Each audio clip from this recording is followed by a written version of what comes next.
Bienvenidos al tutorial de habilidades blandas, habilidades que todo emprendedor con éxito debe desarrollar. Estoy convencido que les van a ser de mucha utilidad.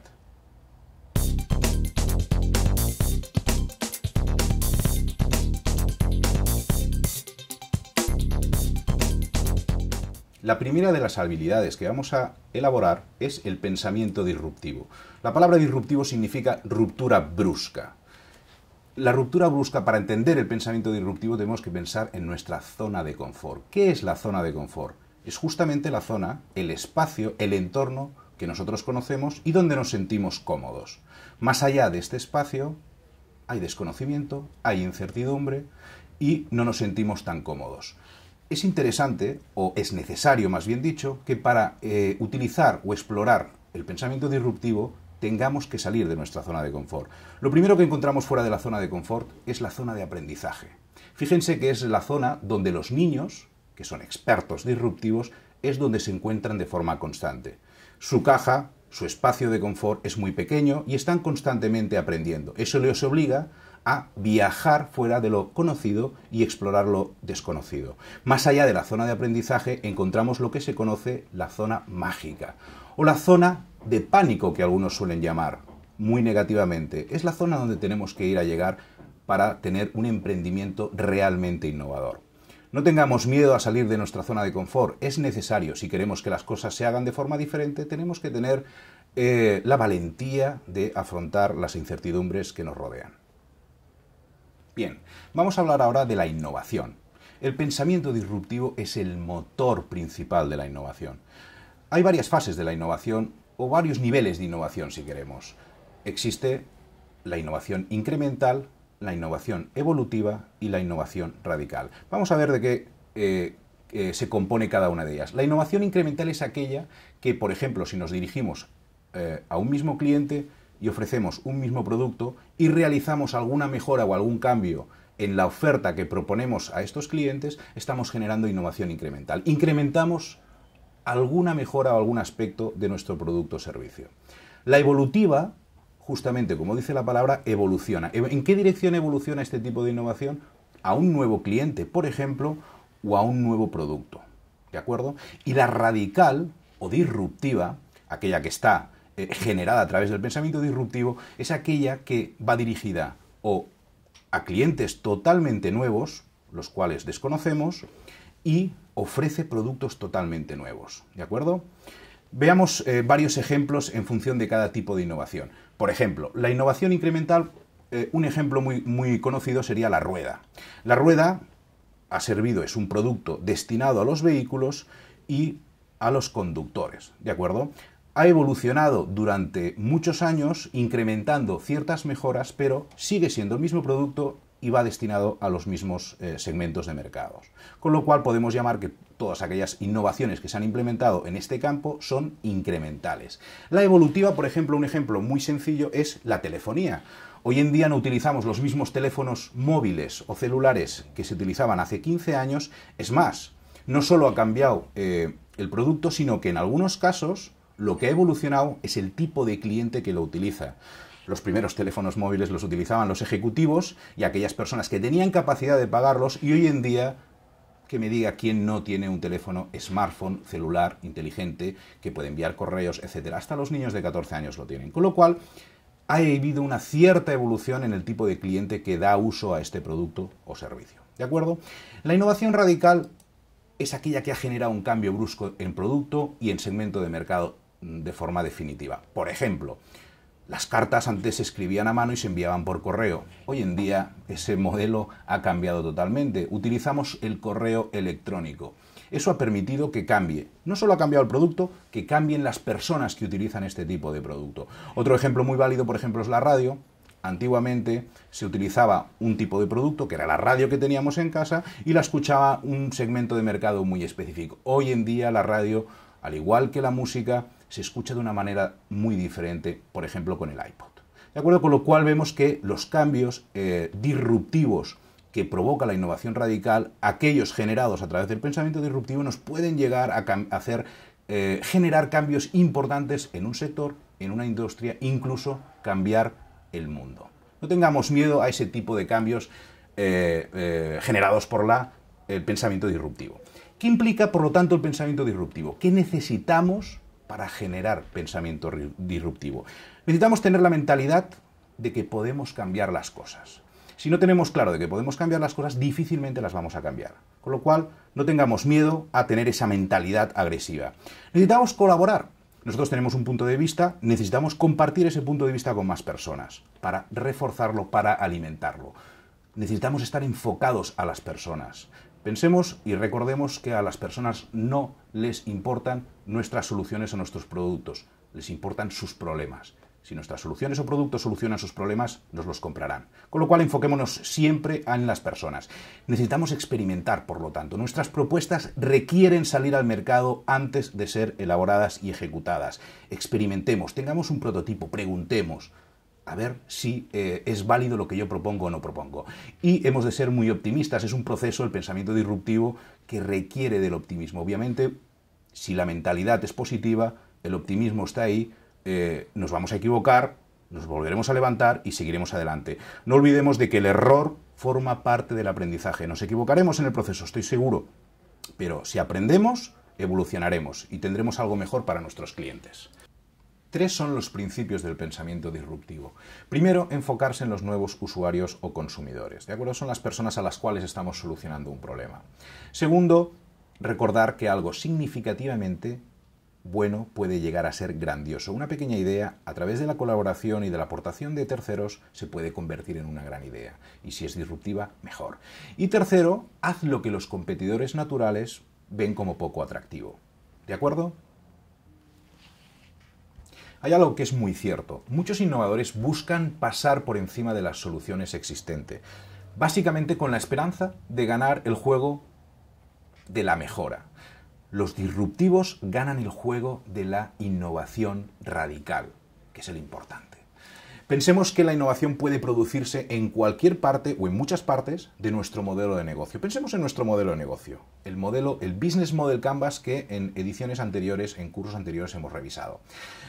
La innovación puede estar impulsada por los clientes, puede ser impulsada por los recursos, puede ser impulsada por la propuesta de valor, un producto totalmente nuevo en el mercado, por la fuente de ingresos, pensemos en modelos de ingresos totalmente innovadores como pueden ser el freemium, por la distribución o por múltiples epicentros. No olvidemos que siempre hemos de tener un factor innovador dentro de nuestro modelo de negocio, generado, si es posible, por el pensamiento disruptivo. ¿De acuerdo? Vamos a ver ahora las fases del pensamiento disruptivo. Son 4 fases: formular, describir, generar y testear. La formulación del pensamiento disruptivo, yo suelo empezarla con 3 preguntas iniciales. La primera es: ¿dónde queremos que se produzca la innovación disruptiva? ¿En qué área queremos generar innovación disruptiva? ¿Dónde queremos innovar de forma radical? Segunda, en este área, ¿cuáles son los clichés? ¿Cuál es el status quo? ¿Cuáles son las normas que los demás, por ejemplo, pueden llegar a utilizar de forma normal y natural? ¿Y cuáles son nuestras hipótesis disruptivas? ¿Qué propongo yo de forma disruptiva que va en contra de estos clichés y que se produce en este área? ¿De acuerdo? Estas 3 preguntas nos dan paso a una pregunta esencial, que es la que genera el pensamiento disruptivo. Es justamente la pregunta: ¿qué pasaría si hiciéramos esto de otra manera? ¿Qué pasaría si convirtiéramos esto en una cosa que la gente no se lo espera? ¿Qué pasaría si, por ejemplo, diésemos capacitación sin tener al docente presente? Es justamente lo que estamos haciendo ahora y funciona, ¿verdad? En un mundo tan cambiante como el de hoy, el preguntarse ¿qué pasaría si? Es esencial para cualquier emprendedor o empresario, aunque esta pregunta se presente de forma inicial como irracional. Pero esto nos puede llevar a ideas totalmente disruptivas y muy innovadoras en nuestros rubros. El siguiente punto de las fases del pensamiento disruptivo es la observación. Observar. Hemos visto formular, ahora vamos a ver observar. La observación se centra en explorar aquello que es menos obvio para nosotros. Tenemos que descubrir aquello que desconocemos y para ello necesitamos observar. ¿De acuerdo? Podemos hacerlo a través de entrevistas en profundidad, hablar con las personas para descubrir por qué hacen las cosas de una manera, por qué consumen algunos productos y por qué lo hacen. Observación no invasiva, hacerlo sin intervenir de forma directa, simplemente retirarnos y ver el por qué actúan de una manera o de otra. Cuáles son las consecuencias de una actuación o de otra actuación sin intervenir en ello. Y después lo podemos hacer de forma de intercepción, que se llama, que es intervenir, sufrir lo mismo que sufren las personas que tienen ese problema y cómo lo están solventando, ¿de acuerdo? Y de esta manera descubriremos aspectos que quizá solo con la observación o con la entrevista no nos daríamos cuenta. La observación nos sirve básicamente no solo para encontrar más problemas en torno al reto que nosotros pretendemos solucionar, sino para encontrar los puntos de tensión, o sea, aspectos que no se consideran importantes o problemáticos, pero que son claves para proposiciones posteriores de valor, o sea, para construir nuestras soluciones, productos o servicios, para la fase de ideación.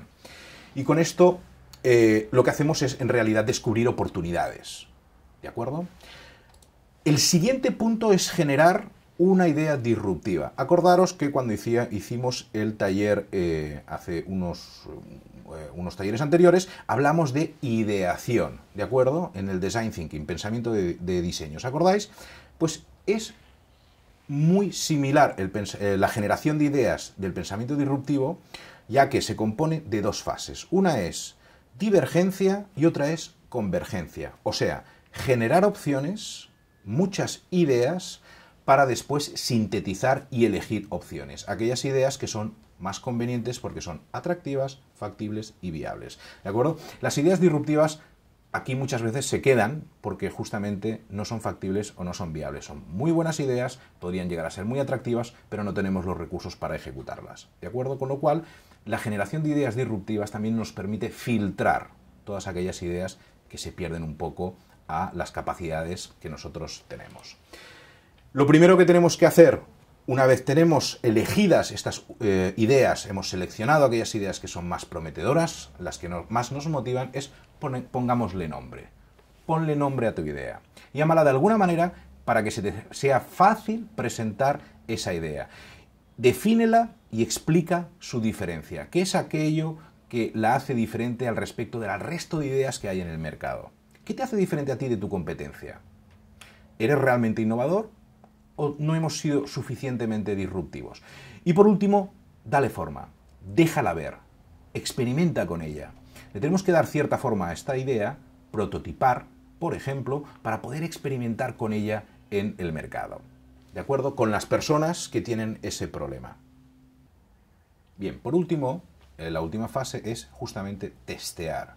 Probar a través de nuestro prototipo si la idea que hemos tenido a la gente le gusta, la desea, la va a comprar o no la va a comprar. ¿De acuerdo? Esto nos servirá justamente pivotear, rectificar todos aquellos aspectos que no han generado suficiente impacto en el mercado y que nos ayudarán a evolucionar en una idea mucho más atractiva para el mercado. ¿De acuerdo? Es necesario quedarnos con el concepto de hemos de probar las ideas para que éstas verifiquemos, para que éstas sean justamente atractivas para el segmento de mercado al cual nos dirigimos. ¿De acuerdo?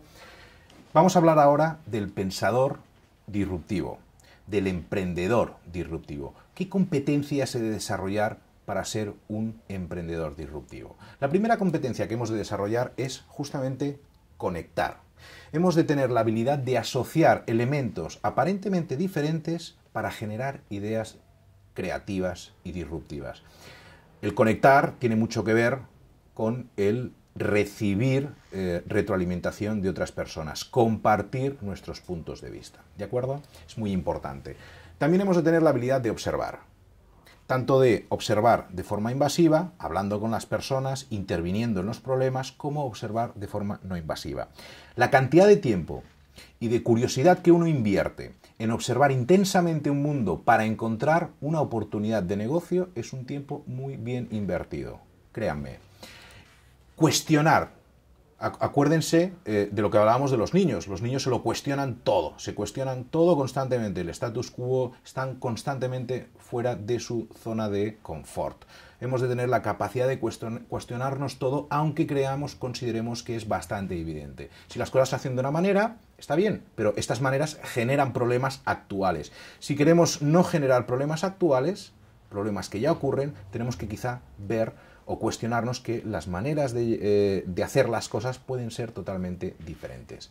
La capacidad de generar preguntas constantemente es, por lo tanto, cuestionarlo, el cómo hacemos las cosas y el status quo. No olvidemos el hacerlo, esto también. Cambiar de perspectiva. Tener la habilidad o la capacidad de ver las cosas desde un nuevo punto de vista. Salir de la caja. Os recuerdo que nos ayuda mucho a cambiar de perspectiva las otras personas, la colaboración de otros puntos de vista. Nos ayuda mucho a poder redireccionar nuestra perspectiva hacia un entorno o campo que quizá no habíamos explorado anteriormente. Y por último, experimentar. Esta es una habilidad muy necesaria. Tenemos que experimentar para poner a prueba nuestras percepciones, nuestras propuestas. La capacidad de poner a prueba no solo nuestras percepciones y propuestas, sino nuestras convicciones. Aprendiendo y rectificando en la dirección correcta después de haber aprendido. Hay un ejemplo que explica perfectamente el punto de experimentar. Thomas Edison, el inventor del foco, antes de llegar al foco que finalmente le hizo exitoso, había fracasado 999 veces, casi 1000. Pero él dijo, no he fallado, simplemente he encontrado 999 maneras que no funcionan. El trabajo en equipo. ¿Qué es un equipo de trabajo? Un conjunto de personas que se complementan, cuyos objetivos están determinados y son comunes, están comprometidos y cohesionados bajo la coordinación de un líder. Sabemos muy bien que a veces un grupo de personas no constituye un equipo, aunque incluso pueden llegar a tener un jefe o un líder, pero sus intereses son totalmente opuestos.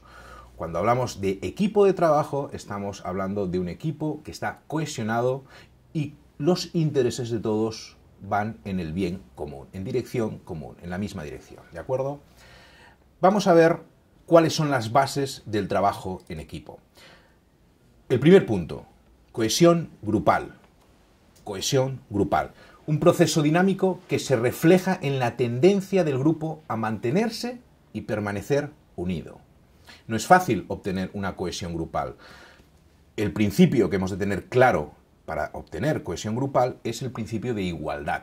O sea, gestión positiva de las desigualdades evidentes que hay entre las personas.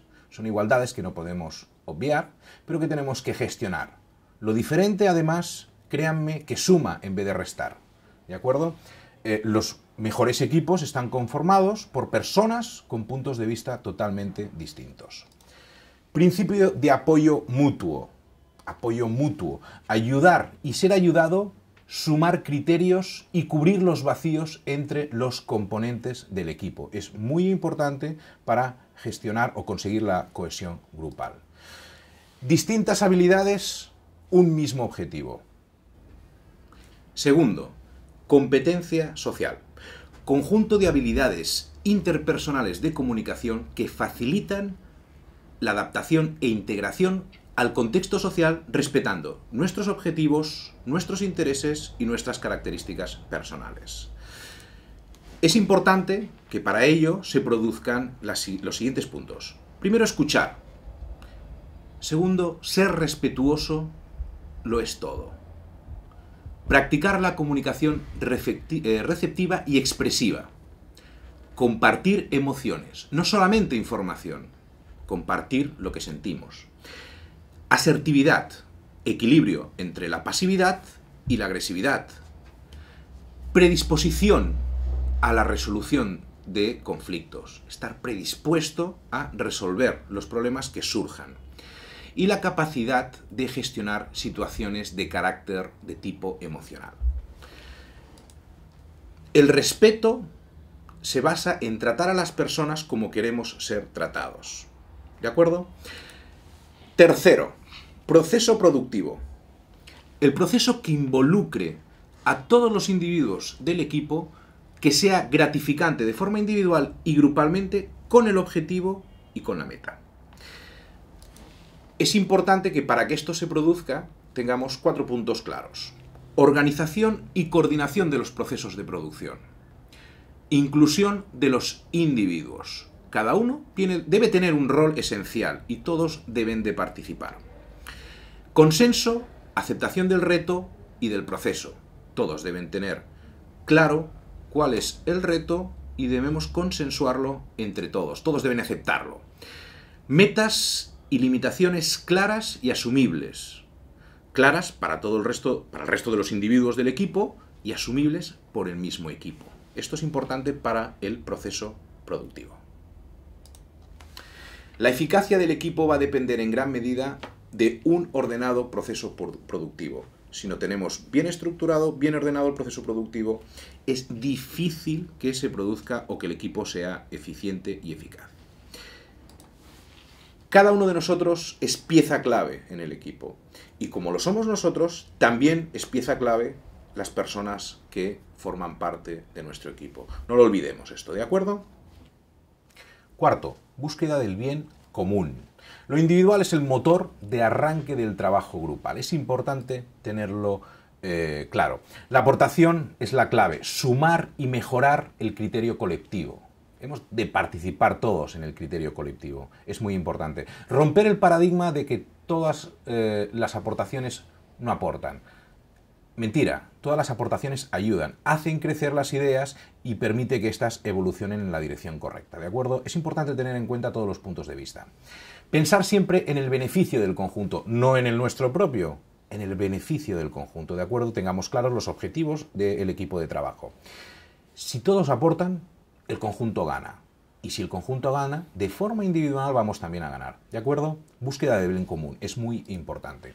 El objetivo está solo al alcance del equipo, no del individuo. No olvidemos esto. Vamos a ver los beneficios de trabajar en equipo, de trabajar de forma cohesionada, conjunta. Oportunidad de aprender algo, ya sea de forma individual como de forma grupal. Si compartimos puntos de vista, aprenderemos cosas nuevas que antes igual no se nos habían ocurrido de forma individual, ¿de acuerdo?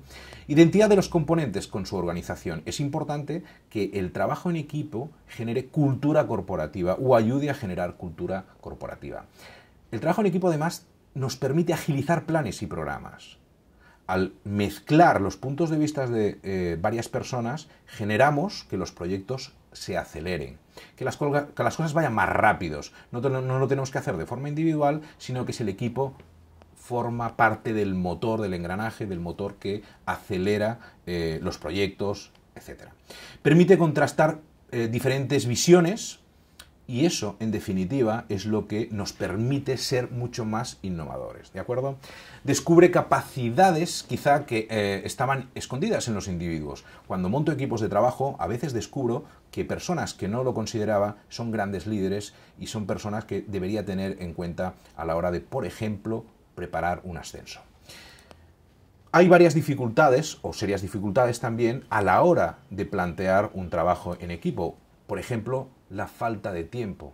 La presión asistencial genera muchas veces que la creación del equipo fracase. El desconocimiento de los objetivos. Un equipo que no tiene bien claros cuáles son sus objetivos difícilmente va a conseguir remar en la misma dirección. Un clima inapropiado, falta de unidad, luchas de poder dentro del equipo generan que no sea el clima adecuado para que el equipo obtenga buenos resultados. Fallas quizá en el liderazgo. Una falta de liderazgo, por ejemplo, provoca que el equipo no tenga muy claro en qué dirección o cómo tiene que obtener sus metas.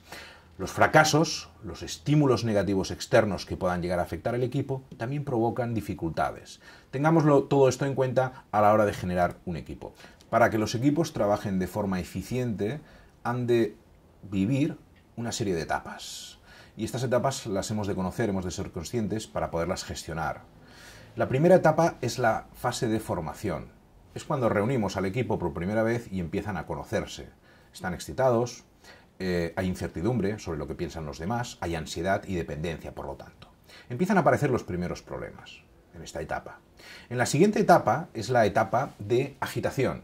Una vez ya nos hemos empezado a conocer, empezamos a trabajar en función de los objetivos y de lo que se requiere en el equipo y empiezan a haber los primeros roces entre las personas. Es la fase de conflicto, es una fase en la cual hay cierta inquietud a nivel grupal, frustración y normalmente sentimientos negativos. Los esfuerzos no son compensados. Pero esta fase la tenemos que vivir. Es importante que no rompamos el equipo en este momento, que no creamos que no va a evolucionar, sino que esperemos a que este equipo se normalice. Esa es la siguiente fase, la fase de normalización. Empezamos a trabajar de forma conjunto. Empezamos a soplar en la misma dirección, a remar en la misma dirección. Empezamos a resolver los conflictos que en la fase anterior de agitación se habían generado. Empezamos a recibir una cierta aceptación de nuestro rol individual y hay una cierta comodidad a nivel personal. Esto nos lleva a la siguiente fase, que es la fase de realización. Aquí nos sentimos cómodos con el proyecto, ya hay mucha más unidad entre los componentes, hay un claro crecimiento del potencial intrapersonal y el rendimiento es competente. Ya estamos preparados para resolver el reto que nos habían puesto como equipo. Vamos a ver ahora las herramientas que facilitan el trabajo en equipo. La primera, las reuniones efectivas. La segunda, gestión de conflictos. Y la tercera, la toma de decisiones. Las reuniones efectivas. Veamos alguna serie de características importantes a tener en cuenta en las reuniones efectivas. Primero, respetar el calendario y el horario. Es importante que si marcamos una hora de reunión, atendamos que esa es la hora correcta al empezar. Ni 20 minutos después, ni 20 minutos antes. Citar con formato informando siempre los objetivos y los temas que en la reunión se va a tratar. Es importante que expliquemos con antelación a las personas que van a realizar la reunión de qué se va a hablar en la misma. Concentrémonos pues en lo importante. Si vamos a hablar de un tema, no nos desviemos y nos vayamos a hablar de otros temas que en esa reunión no interesan, ¿de acuerdo? Pongamos normas, evitemos los ruidos, por ejemplo, los teléfonos apagados al entrar a la reunión. Evitemos que hayan distracciones que nos hagan huir del tema del que estamos hablando, ¿de acuerdo? O que nos molesten. Facilitemos la participación. Si las personas que hemos convocado están allí, es porque queremos oír su punto de vista, ¿de acuerdo? Y agradezcamos finalmente, importante, la participación de las personas que han venido. Probablemente vendrán más motivadas la próxima vez que tengamos una reunión. Gestión de conflictos. El conflicto es una situación de confrontación de dos posiciones, normalmente de dos personas. El conflicto suele surgir primero por fallas de comunicación, búsquedas de posiciones de poder, a veces, vacíos de liderazgo del facilitador. Si la persona que lidera no ejerce de líder como tal, es muy probable que a partir de ello surjan conflictos, quizá de personas que busquen tener un cierto liderazgo en el tema. La desmotivación genera muchos conflictos. Las personas desmotivadas suelen ser motores generadores de los conflictos. Y después la falta de cohesión grupal, de la cual antes hemos hablado. Esta falta de cohesión es un motor muy activo de generación de conflictos. ¿Qué se puede hacer cuando surgen conflictos? ¿Cómo los puedo solucionar? Tengo varias opciones. Me puedo retirar y evitar el conflicto. Puedo competir u obligar, forzar casi de forma agresiva a que se lleve hacia mi lado. Me puedo adaptar y ser conciliador, simplemente, bastante más pasivo. Puedo hacer concesiones o puedo ser colaborativo. En estos aspectos es importante que tengamos en cuenta todos estos puntos para que cuando gestionemos un conflicto seamos conscientes del por qué se ha generado ese conflicto. Si no somos conscientes de la generación, del foco que ha generado el conflicto, difícilmente lo vamos a solventar. Por último, la toma de decisiones. Es importante tener en cuenta a la hora de tomar decisiones todos los puntos de vista y todas las opiniones que en el equipo se han generado. Los participantes, ya hemos dicho, tienen puntos de vista distintos. Las tomas de decisiones han de ser cohesionadas. Todos han de estar de acuerdo.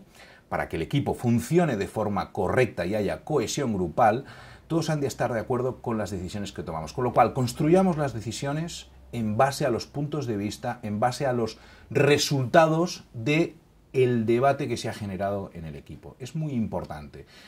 Verifiquemos que todos están de acuerdo con las decisiones que se han tomado, aunque éstas sean de forma individual. ¿De acuerdo? Por último, vamos a hablar de los equipos de alto desempeño. Estos requieren una serie de características que tengamos muy claras. Primero, definir objetivos, metas claras y bien comunicadas a las personas que van a conformar este equipo de trabajo. Por otro lado, buscar a las personas adecuadas, integrar a personas de diferentes niveles de conocimiento y de experiencia. Por otro lado, crear una estructura de trabajo, roles, tiempos, reglas, diseñar un plan de trabajo, etc. Que esté todo muy bien estructurado. También comunicar con claridad. Tu equipo necesita saber hacia dónde va y si está yendo en la dirección correcta. Seamos buenos comunicadores asertivos. Formar líderes. Un buen equipo necesita un buen líder. Todo equipo necesita un facilitador, por lo tanto. Tengamos claro esto a la hora de generar un equipo de alto desempeño. Delega y da poder de decisión. Deja que el equipo se responsabilice de sus resultados, de sus decisiones. Esto motiva bastante si lo tienen claro los componentes del equipo de trabajo. Reconoce, por lo tanto, los logros. Celebra los logros personales y también los grupales. Fomentar la flexibilidad es otro punto importante. El rumbo puede cambiar, pero por eso elegimos a las personas correctas, para que realicen estos cambios y los hagan de forma dinámica y acertada. Confiemos también en las personas y nos dará muchos mejores resultados. Y entreguemos, por último, los recursos necesarios. Si tenemos un equipo, necesitará unas herramientas para realizar su trabajo. Si no se las damos, ¿qué les podemos pedir a cambio? Un buen equipo sabe exigir y un buen líder debe aprender a conceder. Muchas gracias.